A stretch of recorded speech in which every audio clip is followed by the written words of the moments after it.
Selamat pagi teman-temanku semua. Pada kesempatan kali ini, kenapa orang itu banyak mualaf? Ada yang bersaksi bahwa saya mualaf itu karena begini, begini, dan begini, dan begitu. Banyak alasan mualaf ini karena pernah baca kitab suci, atau pernah ketemu malaikat, atau karena pernah mau buka Alkitab, seluruh Alkitab, dan ada yang menyatakan ia pernah bertemu Tuhan dalam mimpi. Dalam kesempatan kali ini saya akan menayangkan video mu'alaf, yang dimana mu'alaf ini nanti telah berbagi cerita dan telah bersahadat bersama Kudoditan, dan akan saya tetap tayangkan di video ini, dan silakan teman-teman saksikan, dan silakan Anda nilai sendiri bagaimana itu kesaksiannya dan betapa dahsyatnya dan luar biasanya dia mu'alaf. Ada yang menyatakan, kenapa Anda mu'alaf? Karena dalam Alkitab, kitab suci saya sendiri, ada yang disangkalkan. Yang dimaksud siapa? Yaitu dia yang disalibkan, dan orang bersama dia menyangkal dia. Siapa dia? Adalah seorang Petrus yang menyangkalkan Yesus. Pada kesempatan kali ini, saudara-saudara, itu adalah kisah Petrus yang dimana Petrus mendampingi Yesus dan bersama-sama Yesus, dan di sana mereka berandai-andai atau bercakap-cakap.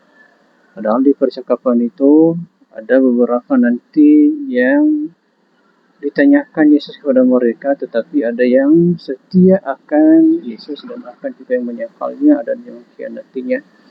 Dari 12 murid itu muncullah beberapa argumentasi yang telah dinilai betapa kurangnya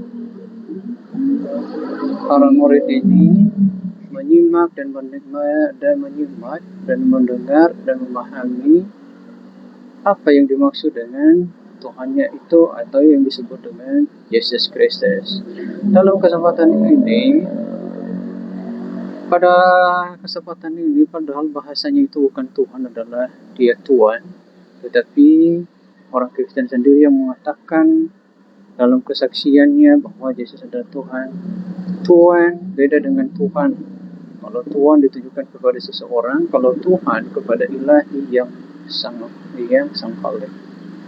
Dalam kesempatan kali ini, saya yakin dan percaya yang menuhankan Yesus, silakan menuhankan dengan keyakinan, dengan seyakin-yakinnya, dan jangan engkau ubah keyakinan itu. Walau banyak yang bertentangan, banyak yang menyimpangkan ayat-ayat itu, dan banyak yang tersinggung dengan ayat-ayat itu. Pada kesempatan kali ini akan saya bongkar sedikit bagaimana betapa dahsyatnya seorang yang beriman ini, baik dia yang beriman kepada Tuhan yang Nasrani atau Tuhannya yang Islami. Siapa yang lebih dominan dan siapa yang lebih benar? Di antara keduanya adalah benar menurut keyakinannya masing-masing. Tapi saya tidak mengklaim bahwa ini lebih benar dan ini lebih salah. Yang dalam artinya, Anda memilih yang benar, berarti Anda telah menentukan pilihan itu bahwa benar-benar adanya dan benar-benar yakin bahwa itulah Tuhan. Tergantung bagaimana nantinya firman itu menyentuh hati Anda dan mengubah cara berpikir Anda semua dalam berkeyakinan. Banyak meyakini bahwa ini kitab suci yang benar dan ini kitab suci yang salah. Saya tidak mengklaim seperti itu. Semua kitab suci benar, tetapi dalam pemahamannya atau dalam pembuatan kitab suci itu, real atau nyatanya adalah tergantung dalam pengesahan kementerian dan pengesahan pemerintahnya. Itu adalah di tangan kuasa pemerintah. Kalau sudah ditandatangani oleh pemerintah kitab suci itu, maka sah secara moral. Walaupun ada yang beberapa ulama yang membantah-bantahkan tentang kitab suci itu nantinya. Kenapa saya sampaikan bahwa kitab suci tidak ada yang palsu? Pemerintahnya sendiri dan menyesahkan. Dan saya tidak pernah salahkan pemerintah, karena itu kewajiban dia untuk menentukan umat ini bagaimana masa depan umat ini dan bagaimana di kemudian hari umat ini menjadi lebih baik. Dalam kesempatan kali ini, saya yakin aja bahwa segala sesuatu tidak akan terjadi kalau tidak ada izin dari Tuhan. Tidak ada segala sesuatu yang berubah kalau Tuhan tidak Tuhan melihat itu semua.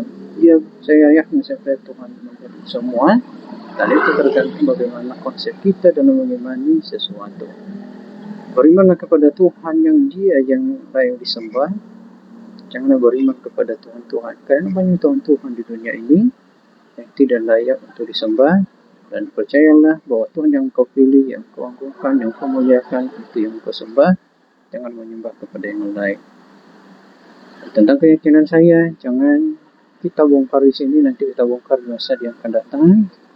Dimana saya akan membuat sebuah video nantinya untuk mengklarifikasi apa agama saya sebetulnya, apa keyakinan saya sebetulnya. Saya hanya yakin bahwa dunia ini ada mengendalikan itu Tuhan, dan ada yang menciptakan itu Tuhan. Tapi saya yakin bahwa Tuhan itu ada. Saya yakin bahwa itu Tuhan yang menciptakan manusia.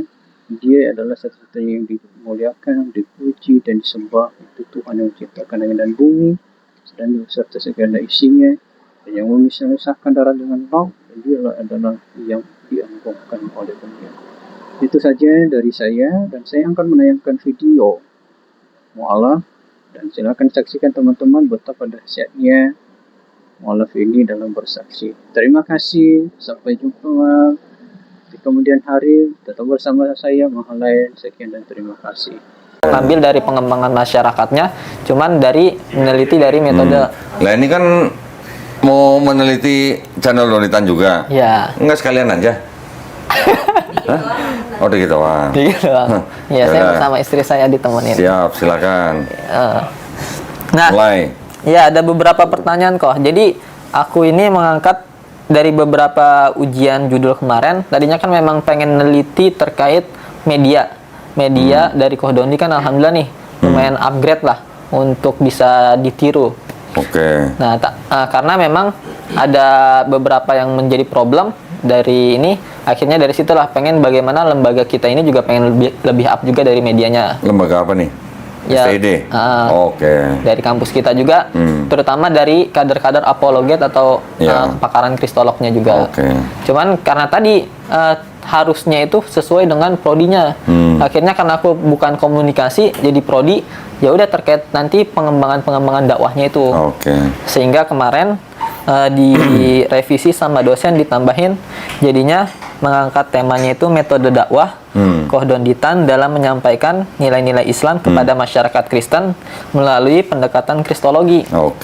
Nah, jadi tujuannya itu bagaimana biar dosen-dosen juga bisa mudah lah. Mungkin kan nggak semua dosen itu mau nyemplung di sosial media. Tapi ya udah ya, yang langsung realitanya aja. Nah, makanya dari sini.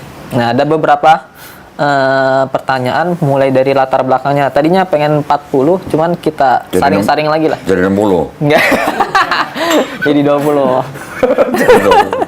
Nah, itu ada pertanyaan titipan dari dosen-dosen yang lain nggak? Belum. Oh, belum. Harusnya nanya dong kalau dosen. Mau nanya nggak gitu? Iya, tapi nanti makanya ntar ada pembimbingan selanjutnya. Boleh.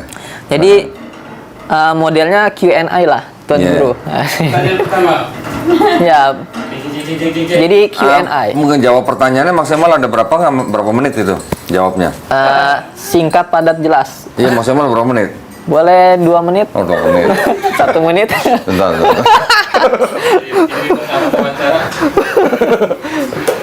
Gantian kadang yang iya tidak. Iya, tidak. Ya udah gantian, gua sekarang gantian aja, iya tidak aja deh. Oke, silakan. Iya, harapannya biar kita mudah lah mengikuti dakwah Bapak Kristolog Indonesia. Bapak. Oh ya, dari latar belakang dulu nih kok. Ya. Jadi apa sih yang melatar belakangi Koh Dondi itu sehingga memilih berdakwah kepada masyarakat Kristen? Kalau dari asal muasal kenapa pindah Islam kan udah banyak tuh. Cuman kita langsung pada titik intinya itu kenapa memilih berdakwah kepada masyarakat Kristen? Nggak fokus ke ini aja. Sebenarnya saya tujuan utamanya itu bukan mendakwai orang Kristen, bukan sebenarnya. Oh, bukan. Itu hanya efek samping gitu. Efek samping. Kalau efek kedepannya, saya sebenarnya mendakwai umat Islam, ya, mendakwai umat Islam supaya apa? Supaya mereka iman dan akidahnya tambah kuat, sehingga mereka tidak mudah dimurtadkan. Nah, itu efek depannya, efek sampingnya ke Kristen gitu. Oh gitu. Tahu, paham maksudnya kan? Tahu ya. Bukan saya punya tujuan utama mendakwai orang Kristen, bukan.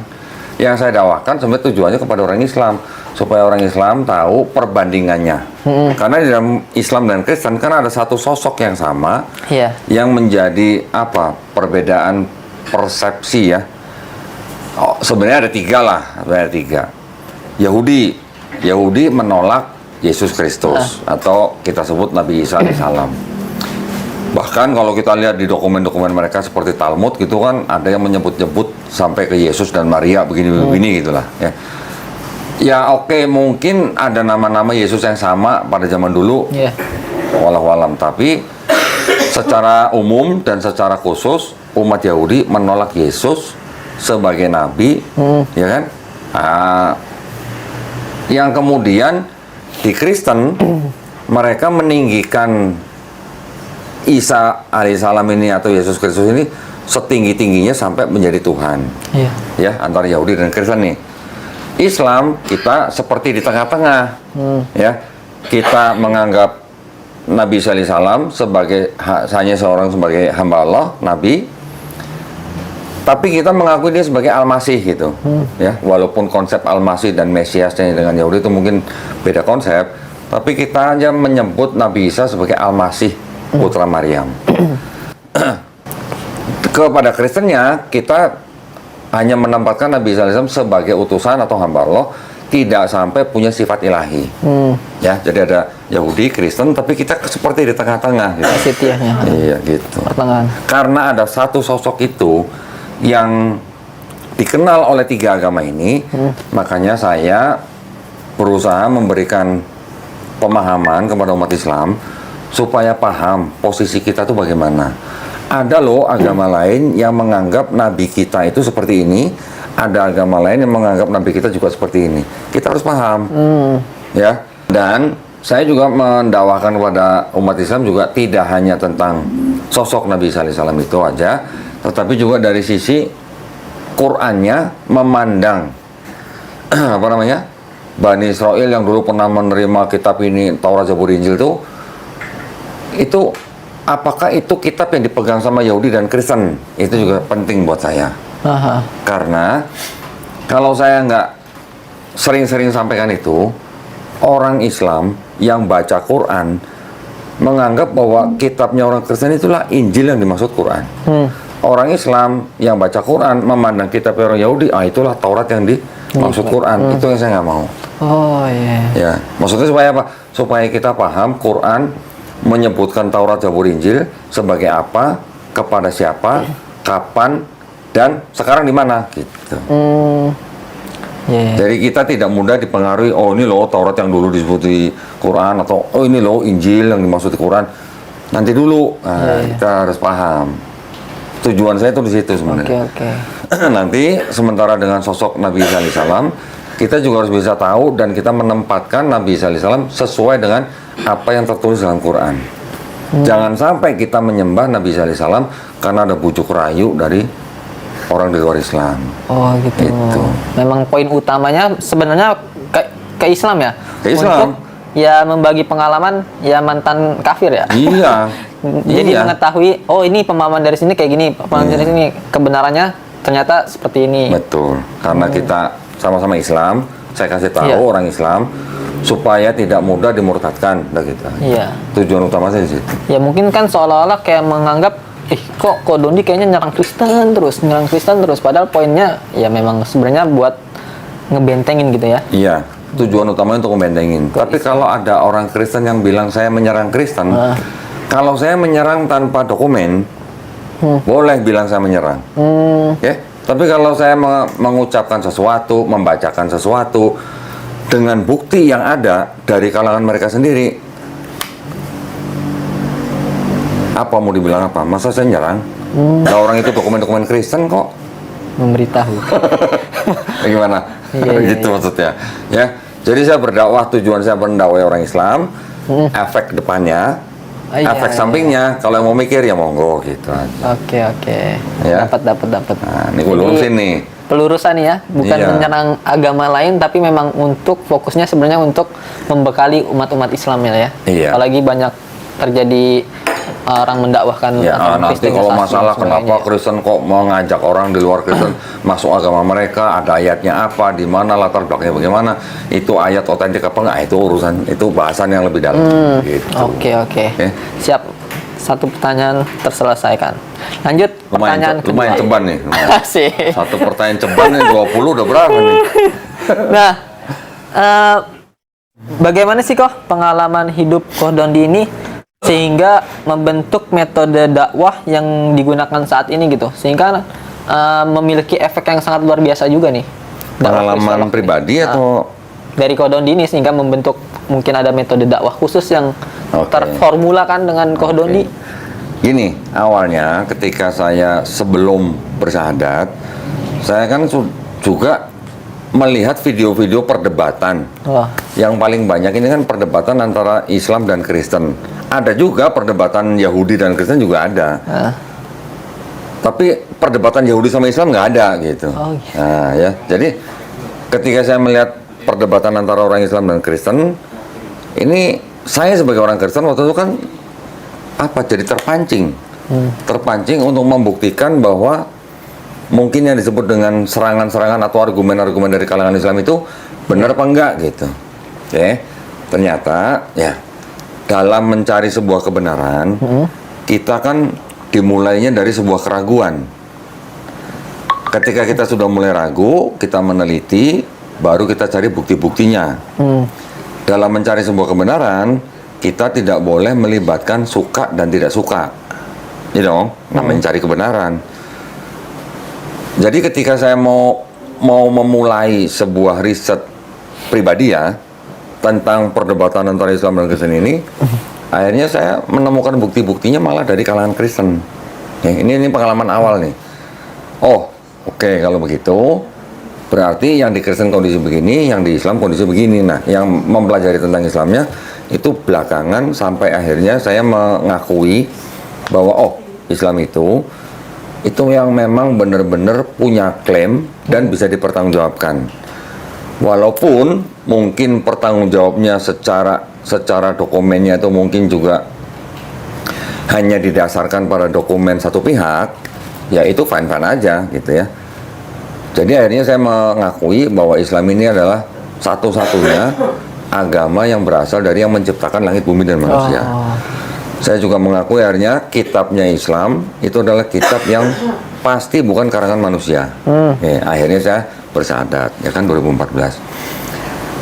Begitu saya masuk Islam, saya belajar Islam, saya menjalankan Islam, saya juga tidak langsung, saya nggak langsung punya pikiran, saya ingin berdakwah dengan seperti ini. Enggak, ya? Belum. Tapi ketika saya sudah menjalankan Islam, karena saya sudah terlanjur mempelajari ulang agama saya yang dulu, yang Kristen itu, saya paling tidak kan, berarti kan saya punya pengetahuan sedikit nih tentang agama saya yang dulu. Nah, ini yang ingin saya bawa di dalam saya menjalankan Islamnya sebagai juga penguat akidah saya gitu loh, penguat gitu loh. Karena gini, banyak juga orang Kristen sudah masuk Islam, sudah sekian lama, tapi akidahnya belum bersih. Masih banyak yang begitu. Akidahnya masih akidah lama kadang-kadang. Nah, jadi qadarullah, saya waktu itu pengen juga membagikan ilmu ini. Cuman membagikannya kemana? Nah, kan gitu. Akhirnya waktu itu istri saya menyarankan untuk berdakwah melalui menerjemahkan video-video perdebatan Islam Kristen, menerjemahkan dan mengupload ke sebuah channel YouTube gitulah. Langsung YouTube-nya Doditan? Belum. Oh, belum. Belum. Jadi waktu itu karena saya banyak nonton video-video debat yang di Inggris yang Speaker's Corner, akhirnya saya waktu itu menemukan sebuah kayak semacam pengumuman, salah satu channel di Speaker's Corner itu cari penerjemah. Nah, saya hubungin, direspon, dites, dikasih video pendek, coba terjemahin, saya kerjain, saya kirim ke dia juga punya teman orang Indonesia di sana, dia suruh teman orang Indonesia baca, temannya orang Indonesia itu senang dengan subtitle saya, akhirnya saya dipakai untuk menerjemahkan video-video channel dia. Setelah itu dia bikin channel khusus untuk yang subtitle, saya dikasih akses ke channel itu, jadi saya yang download dari video channel yang satu, saya subtitle, begitu selesai saya upload ke channel yang kedua, saya mengelola channel yang kedua itu. Oh, Masya Allah. Selama 2 tahun. 2 tahun masih ada sampai sekarang? Masih, channelnya kalau bisa mau dibuka, nama channelnya SC Dakwah Nusantara. SC Dakwah Nusantara? Ya, kira-kira 100 video saya terjemahkan di channel itu. Masya Allah, ini jarang yang mengetahui nih kok. Terus, setelah 2 tahun, saya dikenalkan oleh salah seorang teman saya ke sebuah yayasan. Nama yayasannya Yayasan Pembina Mu'alaf At-Tauhid. Nah, mulai dari yayasan ini, saya mulai banyak mengetahui bahwa di Indonesia pun itu banyak upaya-upaya pendangkalan akidah untuk orang-orang Islam. Yang melakukan adalah kalangan Kristen. Baru saya belajar mulai, oh ternyata Kristen itu punya misi begini. Ya, targetnya kemana, ke siapa gitu kan. Modusnya begini. Ya dari yayasan ini gitu loh. Oke, dari mulai yayasan ini baru saya terbuka, oh kalau begitu berarti orang Islam perlu diberikan pengetahuan tentang perbandingan agama ini. Iya kan? Supaya apa? Tujuannya supaya orang Islamnya paham dan tidak mudah dimurtadkan. Itu dari situ. Oke. Yeah.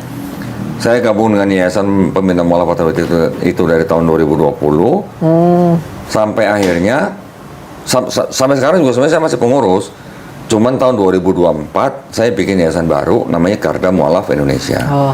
Saya yang mendirikan. Visi dan misinya sama, cuman lokasinya berbeda. Fokusnya aja kita agak berbeda sedikit, fokusnya. Tapi visi dan misinya sama. Nah dari situ, Kadorullah kan saya juga diminta oleh salah seorang pengurus Dewan Dakwah, Ustadz Abu Didat, untuk bantu dia mengajari mahasiswa STD Muhammad Nasir. Karena waktu itu STD Muhammad Nasir baru buka mata kuliah baru. Tulisannya kepakaran kristologi gitu kan. Ini salah satunya ternyata. Berusaha. Nah, ya dari situ ya alhamdulillah berarti kan saya punya penyaluran. Alhamdulillah. Selain saya menyalurkan kristologi itu lewat channel YouTube saya. Yang kedua bisa lewat STD Muhammad Nasir. Yang ketiga bisa ke masjid-masjid atau pesantren-pesantren. Dari situ. Ya. Mungkin dari channel YouTube saya kan masjid-masjid sudah mulai mengenal, pesantren juga sudah mulai mengenal. Akhirnya ya mereka banyak yang mengundang saya untuk memberikan kajian kristologi. Tapi berjalannya waktu nih, saya sebenarnya sekarang kurang begitu nyaman kalau pakai istilah kristologi terus gitu. Jadi jangan kristologi terus. Kalau kristologi itu kan mempelajari tentang agama Kristen. Agama Islamnya bagaimana kabarnya? Islamologi. Nah, ilmu yang mempelajari seluk-beluk Islam kan Islamologi. Jadi ini saya gabungkan sekarang. Oh gitu. Ada kristologi, ada Islamologi. Jadi apa? Krislamologi. Krislamologi. Nah, jadi ketika kita belajar kristologi, kita juga harus pakai kacamata Islam. Kalau orang cuma belajar kristologi tapi Islamnya lemah, nanti diserang balik. Betul.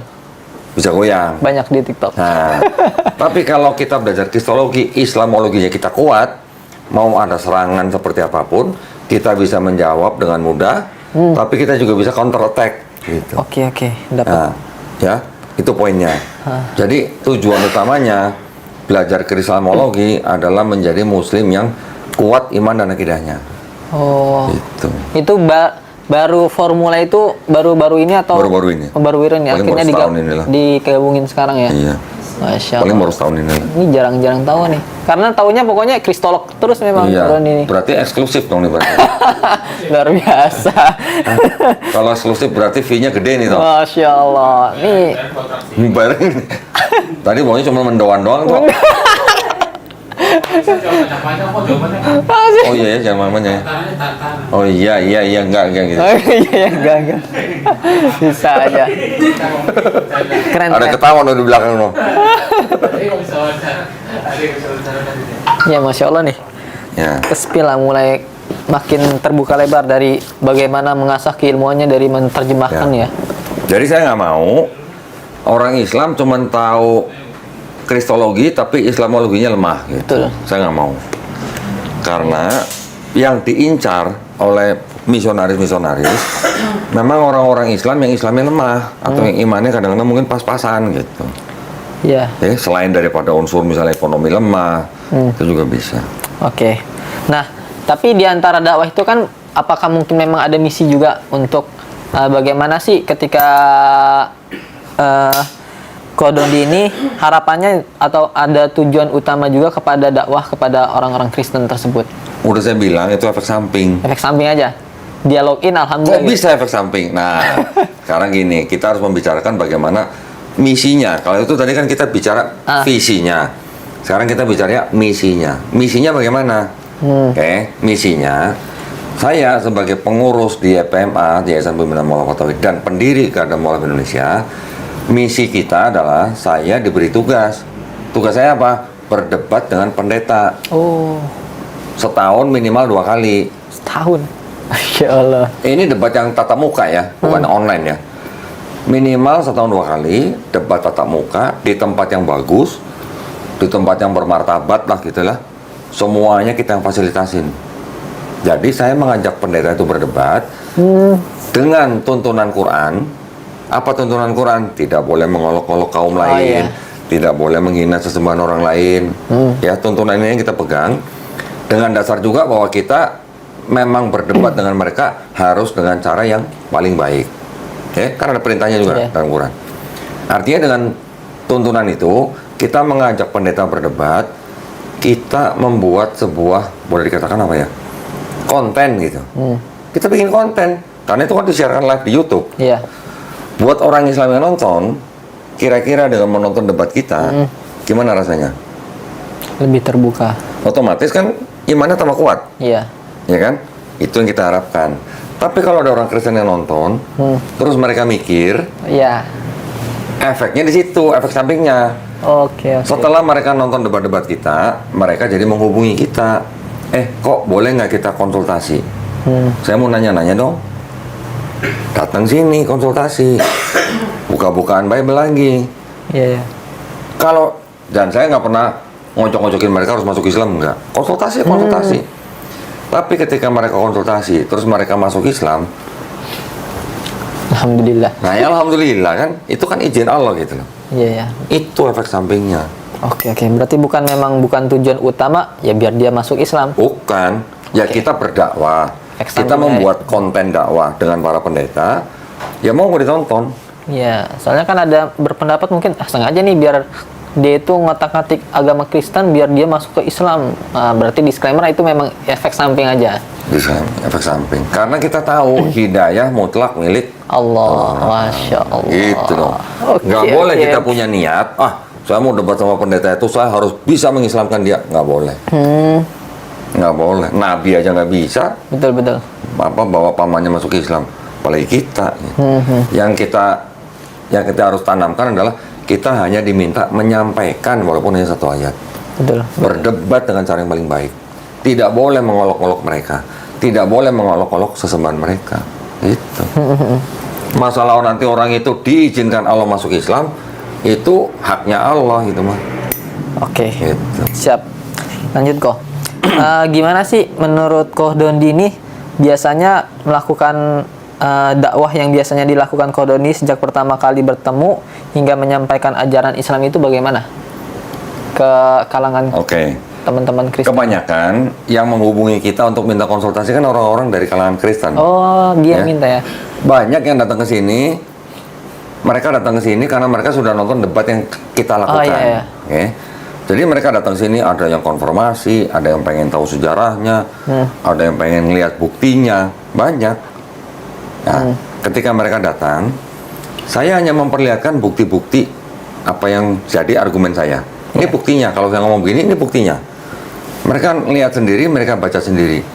Setelah mereka bisa ngelihat bahwa di dalam kitab mereka masih ada kebenaran, tapi bercampur dengan kebatilan, setelah itu kan mereka mencari, kok kalau gitu yang murni bener, yang nggak campur sama kebatilan apa? Quran. Baru saya perkenalkan Quran, Ya. baru saya perkenalkan Islam. Ini loh, ada persamaan nih antara kitab kamu dan di Islam. Banyak persamaannya, begini konsep ketuhanan, konsep keselamatan, apa namanya, terus yang lain-lain lah tentang syariatnya. Di dalam kitab kamu ada syariat-syariat atau hukum-hukum yang malah yang melakukan, yang menjalankan malah sekarang orang Islam. Saya kasih ayat-ayatnya begini. Benar nggak? Coba, menurut kamu yang menjalankan Kristen atau Islam? Dengan mudah mereka bilang, oh iya, yang itu menjalankan malah orang Islam. Iya. Kok bisa begitu? Iya, kayak sunat, kayak... Baru saya perkenalkan di Quran ada konsep begini, ada ayat begini. Nah, ketika mereka diizinkan Allah menjadi orang beriman, ya saya cuma membantu mereka mensadarkan. Itu doang. Masya Allah. Itu. Keren. Nggak boleh kita, ayo lo harus masuk Islam. Jangan. Di dalam Islam kita mengenal la ikraha fid-din. Di dalam Islam kita mengenal lakum dinukum waliyadin. Jadi jangan sampai kita punya niat, saya harus bisa mengislamkan dia. Oh, itu jangan, nggak boleh. Oh, Itu nggak boleh. itu ya, dihindarkan ya. Karena Allah SWT sendiri mau menjadikan satu bumi, satu umat bisa kan? Gampang kan? Tapi kenapa enggak? Ya, itulah tugas kita. Masya Allah. Nah, kok kira-kira kalau biasanya Pak Dondi itu ketika menyampaikan materi utama untuk dakwah pertama ke orang Kristen itu, kira-kira materi utamanya apa? Tauhid Yang pertama, apa? saya akan memberitahukan atau sharing kepada orang-orang yang datang ke sini, terutama kalangan Kristen, bahwa di dalam sebuah agama itu kan yang disebut agama yang punya sistem kepercayaan yang komplit, itu kan pasti ada kitab sucinya. Oh, kitabnya dulu ya. Ya dong. Jadi mereka punya kitab, kita punya kitab. Di dalam kitab ini ada persamaan dan ada perbedaan apa? Persama yang saya bahas nih sebelum bilang persamaan atau perbedaan. Yang paling utama saya bahas adalah tentang pertama konsep ketuhanan. Konsep ketuhanan. Yang kedua konsep keselamatan. Yang ketiga konsep peribadatan. Yang keempat, kelima, keenam bisa jadi ada konsep Mesias, bisa jadi ada konsep eskatologinya bagaimana dan sebagainya. Ini tambahan lah. Tapi yang paling penting kan konsep ketuhanan dan konsep keselamatan. Dua ini yang paling penting. Kalau konsep peribadatan oke lah, ini juga banyak yang sama. Kita pasti bisa ngelihat kalau konsep ketuhanan sama, konsep keselamatan sama, Tuhan yang sama ini kan pasti memberikan hukum yang sama, Iya, mungkin betul. hukum yang berbeda. Nah, hukumnya itu adalah di konsep peribadatan ini. Tiga ini saya bahas dari kedua kitab itu. Yang sama apa, yang beda apa. Oke. Dari situ saya